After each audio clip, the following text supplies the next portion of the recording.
ब्रेकनंतरची एक मोठी बातमी आहे। मनोज जरांगे यांनी आंदोलन करू नये यासाठी सरकार प्रयत्नशील आहे। विखे पाटील यांनी प्रसाद लाड यांच्या संपर्कात आहोत, उदय सामंत यांनी ही प्रतिक्रिया दिलेली आहे। या सगळ्या पार्श्वभूमीवरती जरांगे यांचं आंदोलन होणार आहे आणि या जरांगे यांच्या आंदोलनानंतर आता नेमके काय राजकीय वादंग उठतात हे सुद्धा पाहणं तितकंच महत्त्वाचं ठरणार आहे। जरांगे यांनी आंदोलन करू नये यासाठी सरकार प्रयत्नशील असल्याचं विखे पाटलांनी सांगितलं। विखे पाटील प्रसाद लाड यांच्या संपर्कात आहोत असं सुद्धा त्यांनी सांगितलं।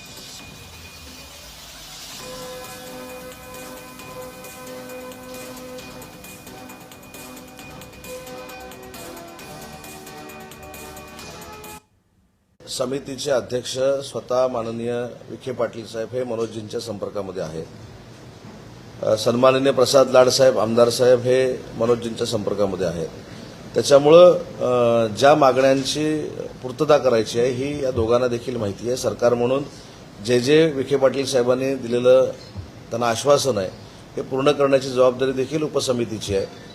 उपसमितीमध्ये मी देखील आहे। त्याच्यामुळे मनोजजी आंदोलन करणार नाहीत अशा पद्धतीचे निर्णय आम्ही घेऊ।